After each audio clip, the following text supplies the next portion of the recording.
you push into me, just fists, and he gives me a force.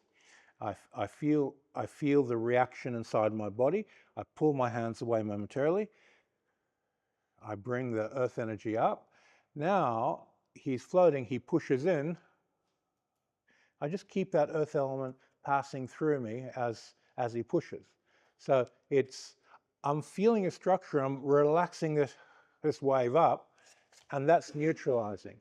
Now he gives me more, and I keep passing it from the ground. Now, in extending this, there's a pathway back at the same time, and I need to have that backward pathway to get rid of all the resistance in my body.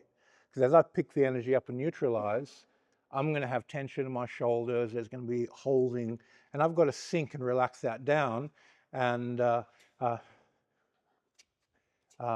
neutralize my own body to bring the energy up. So there's a wave the energy up to get into my partner from the ground, and then there's relaxing and sinking down at the same time